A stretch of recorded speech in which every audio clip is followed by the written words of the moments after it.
The Zerak 7 slave market was loud and full of strange alien voices.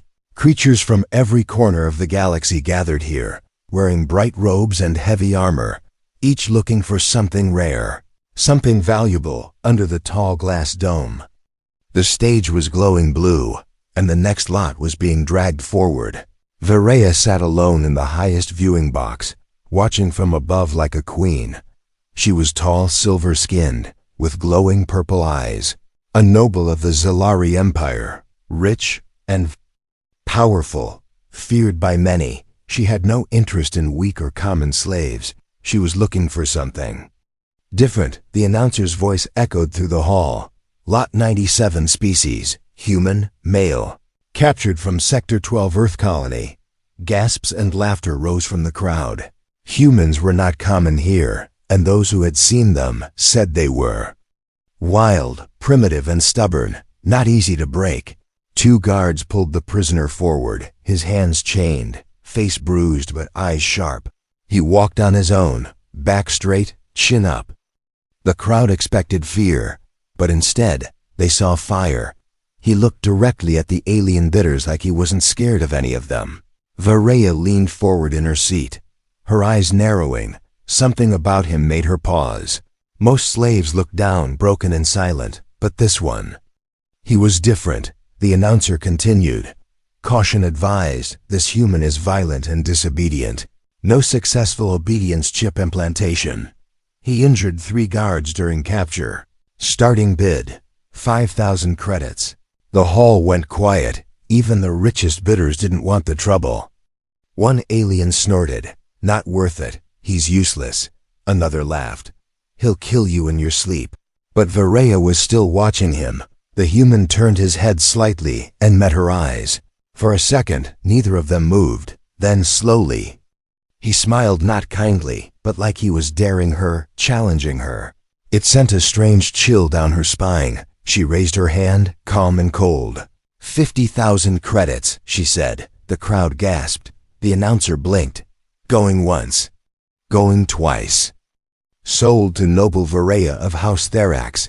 Chains rattled as the guards pulled him off stage. Varaya turned and left her viewing box without a word.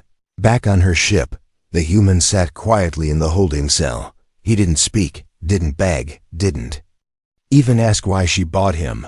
He just stared through the force field, watching every move. Varaya stood outside the cell, arms crossed. You don't speak? She asked, her voice cold. The human said nothing, just raised an eyebrow. I could have you shocked into silence, she warned. Still, no answer. She stepped closer. Why didn't you try to fight me?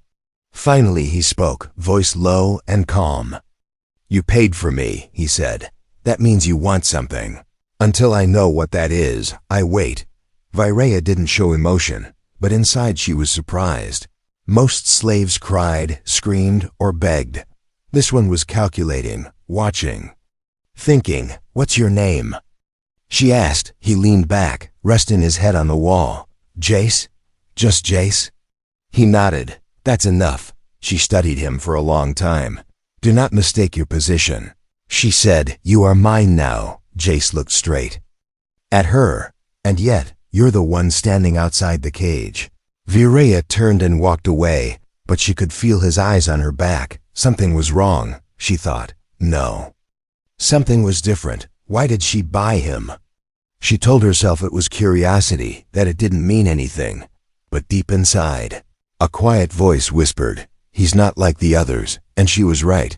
Jace was hiding something, something ancient and powerful, something that would soon pull them both into a war bigger than they could imagine, and far away, in the dark corners of the galaxy. Someone else had noticed that a human had been bought by a Zalari noble. They were watching, waiting, because this was not the end of a slave story. This was the beginning. Jace had been on Varaya's ship for 3 days. In those 3 days, he hadn't obeyed a single command. He hadn't spoken unless spoken to, and even then, he chose his words like a man choosing his weapons. Varaya had owned many slaves before. They all broke within hours, but this human, this strange, quiet human, didn't scream, didn't submit. He just waited. He ate when given food, drank water in silence, and slept with one eye open. When Varaya entered the room, he didn't stand, didn't bow. He looked her in the eye, like he didn't fear her at all. It wasn't bravery, it was something worse. He didn't care. You know what happens to disobedient slaves? Varaya said on the fourth morning, standing outside his room. The force field between them glowed faint blue, humming like a warning. Jace sat on the floor, legs crossed, eyes half closed. Not interested, he said without looking up. Varaya's jaw tightened. I could have you shocked, drugged, or sold again to worse hands, she said. Jace finally opened his eyes. You could, he said, but you won't. She blinked. Why not? Because I'm not useless, he said. You saw something in me. You don't know what it is yet, but you want to. That's why I'm still here. She hated that he was right, but deep down she knew he was. Later that day she called him to the observation deck. The stars outside the glass walls sparkled like diamonds in deep space. Jace walked in slowly, hands still cuffed, posture relaxed but alert. You said I'm not useless, she said. Prove it. She threw a small device on the floor, metal and wires tangled like a puzzle. Fix this. He knelt, picked it up, and turned it over in his hands. Within seconds he began pulling wires, adjusting circuits, his fingers moving fast, confident. 2 minutes later, the device blinked back to life.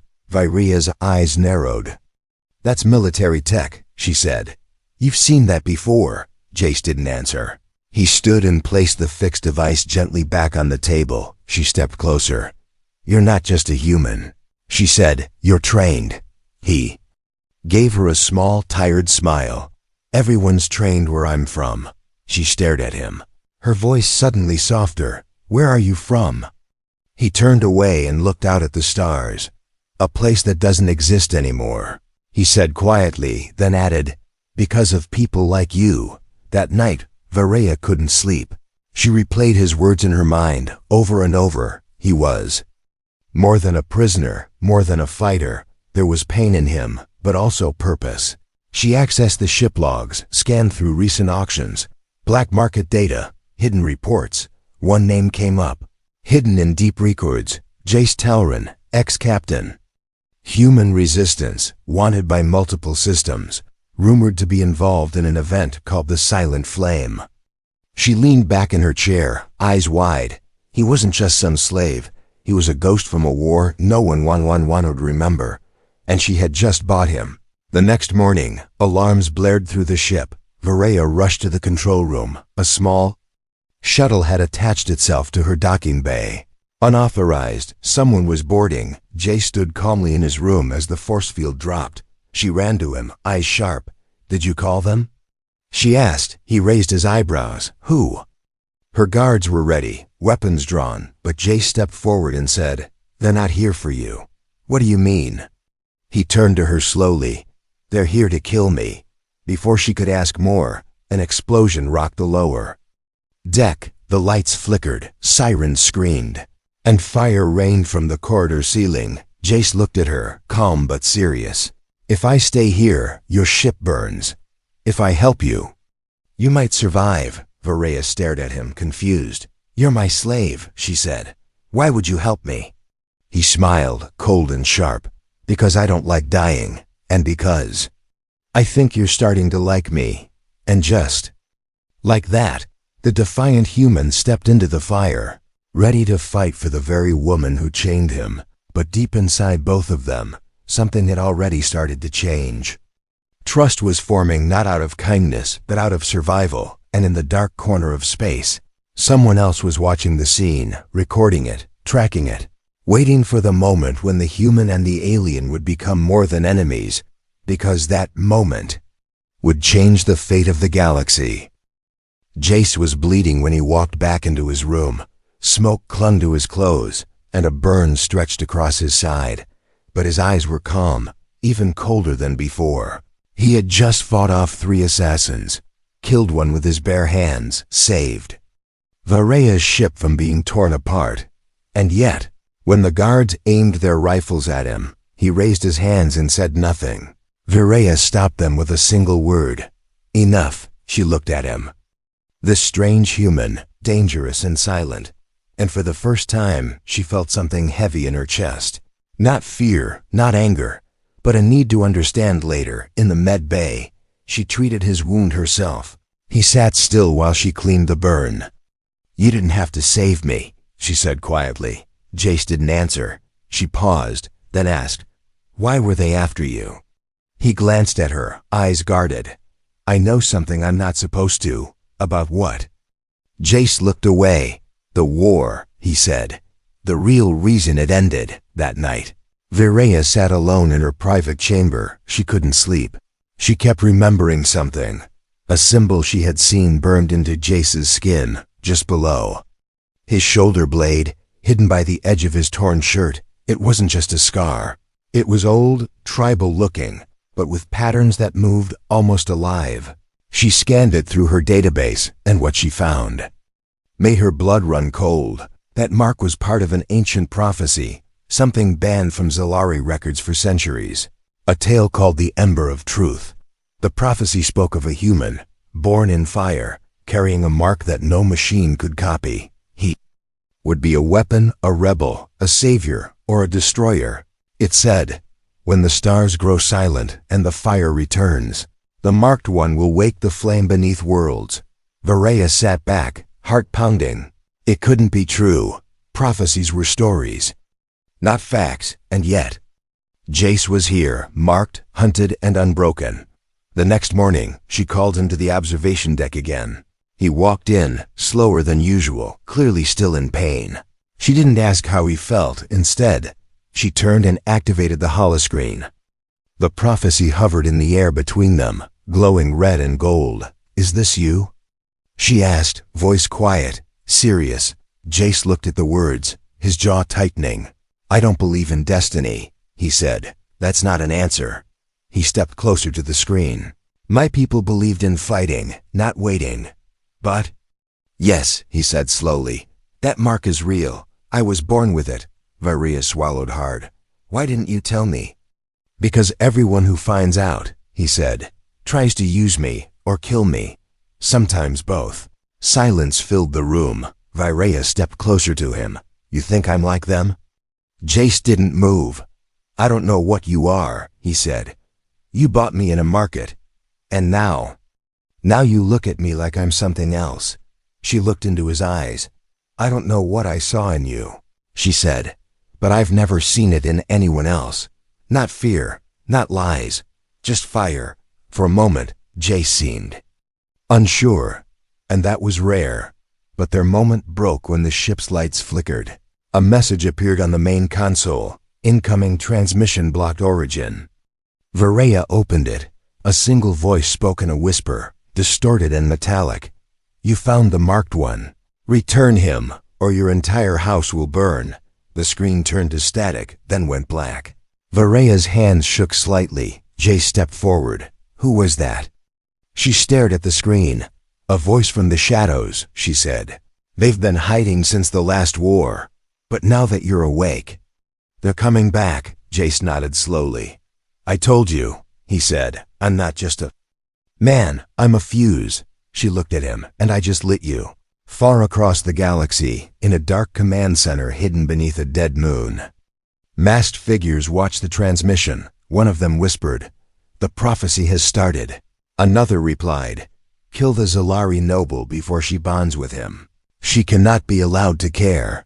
Because once the human and the alien connected by choice, not chains, the old power would rise again. Asterisk. The lights flickered again that night, not from a power failure, not from damage, but from something colder, darker, like the ship itself was holding its breath. Jace sat in his room, hands folded in his lap, eyes focused on the tiny blinking sensor near the ceiling. He had been counting the light pulses for hours. 3 short blinks, then 1 long. It was a pattern. It meant the security system was in low sleep mode. He stood slowly, silently. His wound had almost healed. But the ache remained. Still, he moved like a ghost. Quiet, calculated, dangerous. Viraya had given him freedom to walk the halls. But the ship still tracked his every step. She trusted him, but only halfway, and half-trust Jace knew was just another kind of leash. At exactly 3:47 ship time, he made his move.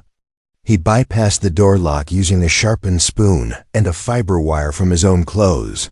He disabled one hallway drone by throwing a blanket over its sensors. Every move was fast, practiced, like he had done this 100 times before, and maybe he had, back when he wasn't a slave, back when he was a soldier, a leader, a ghost among machines. The escape pod bay was quiet, too quiet. He opened the hatch slowly, fingers shaking just a little. Freedom was just a button press away. One small ship, one launch, and he would be gone, from Virea, from the Zalari, from the prophecy. And maybe, just maybe, he could finally disappear. He stepped inside the pod, locked the door behind him. His hand hovered over the ignition switch, but then he hesitated, not because he was scared, not because he doubted himself, but because something wasn't right. The screen in front of him suddenly turned on, and there she was. Virea, not angry, not shouting, just watching him through the camera. Her voice came through the speaker, quiet, steady. "I knew you'd try." Jace stared at her for a long time, then said, "Then why let me get this far?" She tilted her head. "Because I wanted to see if you'd stop." He didn't answer. "I didn't lock you up, Jace," she said. "I gave you space, not because I trusted you, but because I respected what you've been through. But respect doesn't go far when someone's running." He looked at the ignition button again. His finger hovered over it, but he didn't press. "Why did you really save me from those assassins?" she asked. Jace sighed. "Because I didn't want more blood on my hands. And maybe," he said after a pause, "because I didn't hate you." Virea nodded slowly. "I should be afraid of you, but I'm not, even now, even now." Closed his eyes. "I never wanted to be this," he said. "This weapon, this marked thing everyone fears or hunts. I just wanted to live." A moment of silence passed, the kind that says more than words ever could. Then the alarm screamed. "Emergency breach detected. Sector 5. Unregistered life forms entering ship." Virea's voice came back, sharper. "Now, Jace, get out of the pod. We need to move now." He opened the door just as the hallway lights went red. Gunshots, or something like them, echoed down the metal walls. Black armored figures were on the ship again. Not assassins this time, these were hunters, silent, fast killing machines. Jace didn't run. He grabbed the plasma cutter from the tool rack, flipped it in his hand, and nodded. "Where are they?" Virea met him near the engine room. 2 guards already down, blood on the walls, sparks flying from damaged panels. She tossed him a shield drone and said, "You're still my prisoner." He caught it, activated it, then unlocked the cuffs.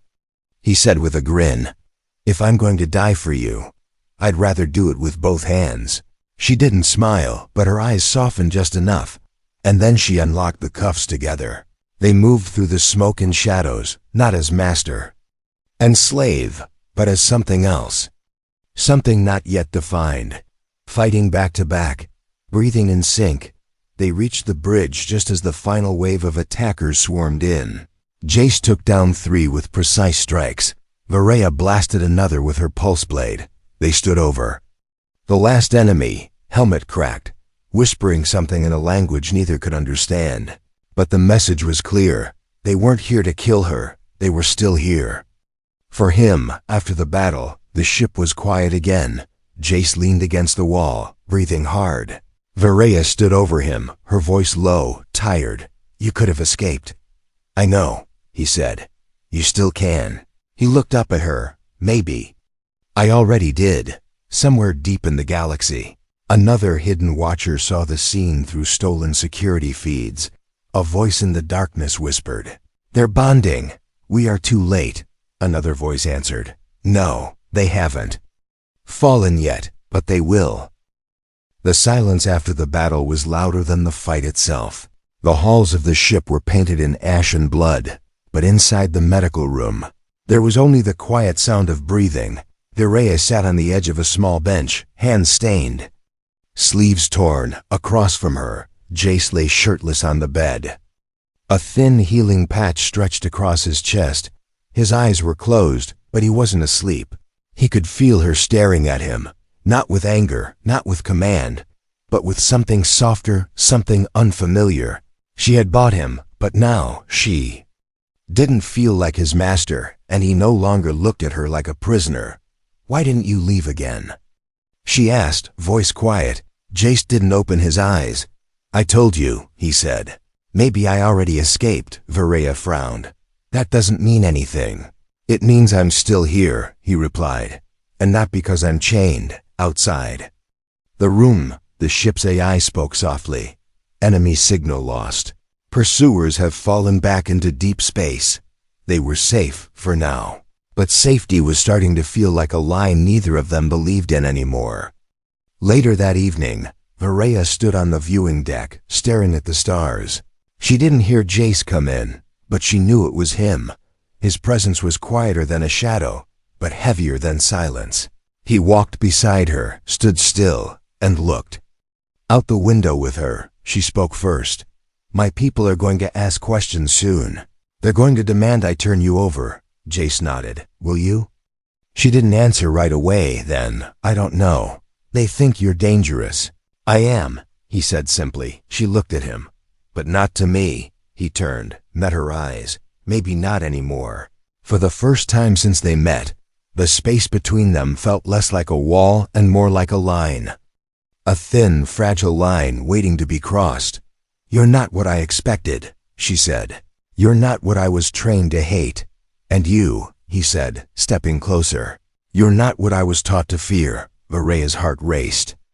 But she didn't step back. She reached out slowly, almost unsure, and touched the mark on his shoulder, the symbol from the prophecy, warm under her fingers. Almost pulsing. "I read about this," she whispered. "Thousands of years ago. The Zalari warned of a human born with fire inside him." Jace looked into her eyes. "I didn't ask for it. I never wanted to be special. You're not just special," she said. "You're dangerous." He smirked. "So are you." The lights dimmed around them. Not by system failure, but by design. The ship sensed them. Two broken souls orbiting each other like dying stars. Not yet touching, but close enough to feel the gravity. Their hands met, lightly at first, fingertips only, a quiet connection. But something passed between them, something alive, something ancient. Varaya gasped. For a second, she saw flashes, memories that weren't hers. Flames, war, screams, earth burning, and then silence. Jace pulled his hand back. "You felt it, too?" he asked, breathing hard. She nodded slowly. "I think I saw your past." "Not just mine," he said. "I saw yours too. You were a child locked in a chamber, trained to obey." She looked away.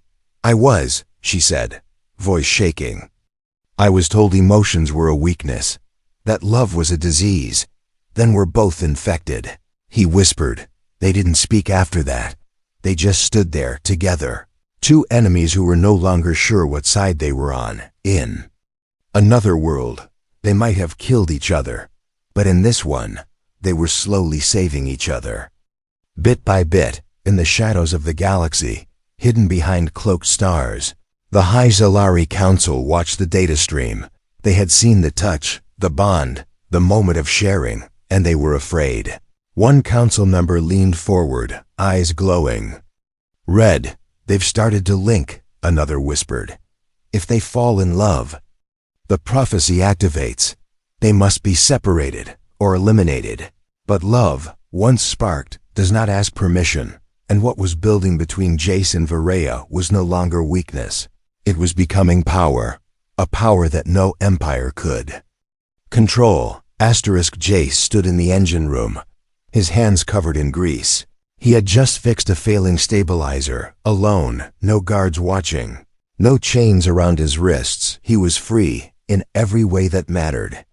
But he didn't feel free, not anymore. Something had changed. Not between him and Varaya, but around them. The ship felt colder, the walls less trusting, the air too quiet, and Varaya. She was distant, kind, still, but guarded.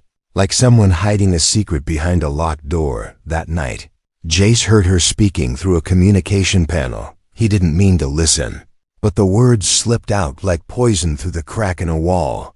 "This is Noble Vareya of House Therax," she said softly. "I have the human alive." His blood froze. "I'm requesting private audience with the council. Under the original agreement." "Yes, I understand the terms," she paused, then added, "No, he doesn't know." Jace backed away from the door like it had burned him, his chest heavy, breath short. She had sold him. Not at the auction, but now, when he had started to trust her. Vareya found him near the storage bay, sitting alone, staring at the stars through a round window. "You heard," she said quietly. Jace didn't look at her. Every word. She stepped closer. "It's not what you think." He turned his head slowly. "Then tell me what it is." She opened her mouth, but nothing came out. No excuse, no lie, no truth strong enough to hold the weight of her silence. Jace stood, eyes cold. "You were just waiting for the right time," he said, "to hand me over."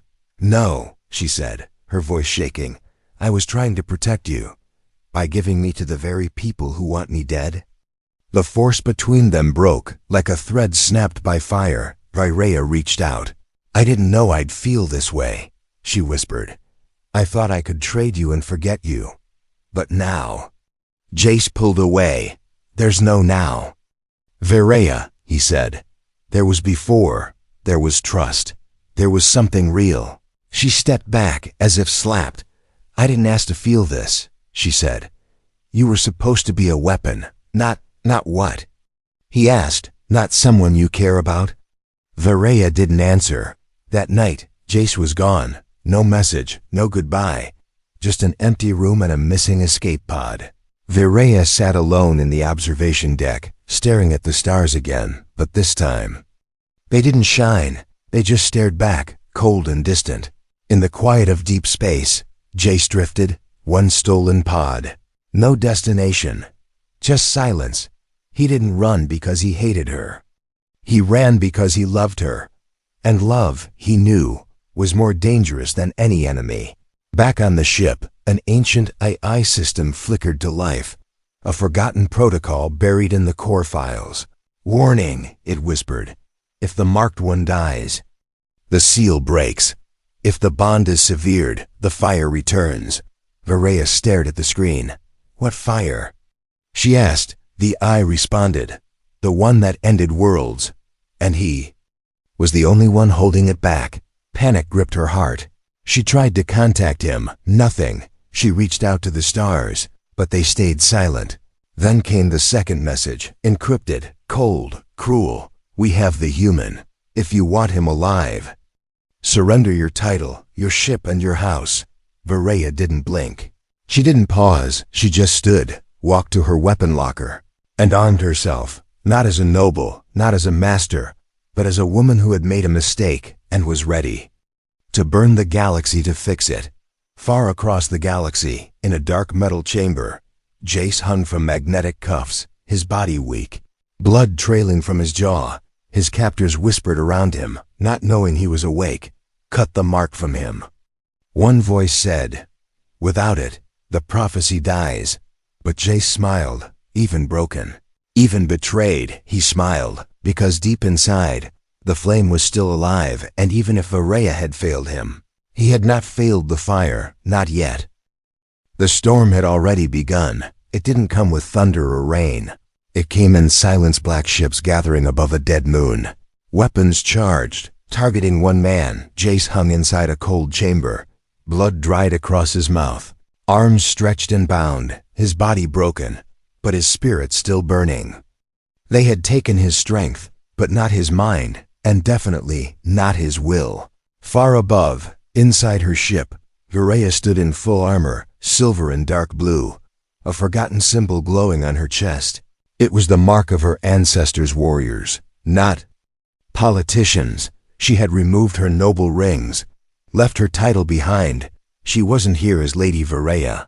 She was here as someone who had made a mistake and was ready to fight for it. Her ship dropped into the enemy zone at full speed. No warning, no backup, no second thoughts. She didn't send a message. She didn't ask permission. She came to take him back, or die trying, inside the prison moon. Jace opened one eye, barely. He heard the alarms before he saw the lights. Red flashes, then the sound of plasma fire, then a voice through the wall. "Find the human," another voice shouted. "She's here, it's the Zellari traitor." He smiled, just a little. "She came," he whispered, and then blacked out. Varaya moved through the hallways like lightning, her blade cutting through machines and men alike, not because she was stronger, but because she was angry. And guilt is heavier than armor, but it cuts deeper too. She found him in the main chamber, unconscious, hanging like a forgotten memory. She dropped her weapons, ran to him, and whispered his name, "Jace." He didn't move. She reached up, touched his cheek. "Wake up," she said, voice cracking. "Please, nothing." She drew a blade, slashed the cuffs, caught him as he fell. His head rested against her shoulder. And for a moment, the war outside didn't exist. "Don't you dare die now," she said, holding him close. "Not after everything." Behind her, the last enemy general entered the room. Tall, pale, and armored in dark crimson. "You broke your oath," he said to Varaya. "You chose the human over your bloodline." She stood slowly, placing Jace down gently, then turned, blade in hand. "I didn't choose him over my people," she said. "I chose him because he is my people now." The fight was brutal. Varaya took every hit and gave it back 10 times harder. She fought like someone who had nothing left to lose. And then, just when it seemed she might fall, a voice spoke from behind her. Weak but clear, "Duck." She dropped instantly, and a plasma bolt flew over her head. Jace was awake, kneeling, one hand holding a stolen blaster. He fired again, hitting the enemy center mass. The general fell, and the chamber went still. Varaya turned, breathless. "You're alive," Jace smirked, bloody but standing. "You look awful." She laughed. A sound cracked and broken. "Shut up and help me." They walked out side by side, wounded but alive together, back on the ship. Varaya leaned against the wall, eyes closed. Jace sat across from her, arms crossed. "Why did you come back?" he asked finally. She didn't open her eyes. "Because I was wrong," she said. "I was raised to believe humans were weak, that love was betrayal, that power was safety." She opened her eyes and looked at him. "And then I met you." Jace said nothing for a while, then he nodded. "You saved me," he said. "Now I save you." He stood, reached into his pocket, and pulled out a small chip, glowing red and gold, the final piece of an ancient key, the one the prophecy spoke of, the one that could reset the fire or burn the galaxy to dust. Varaya stared at it. "You had it the whole time?" He nodded. "I didn't trust anyone with it." Until now, he handed it to her. And in that moment, they weren't slave and master, soldier and noble. They were equals, and more than that. They were in love, even if neither of them said the word. Somewhere deep in the stars, a signal stopped transmitting. A prophecy once feared had shifted, not ended, but rewritten. Because fate isn't always about fire and war. Sometimes fate is a hand held in the dark, a promise made in silence. A choice, and Varaya had made hers, so had Jace, not with a kiss, not with a victory, but with the simple act of standing side by side.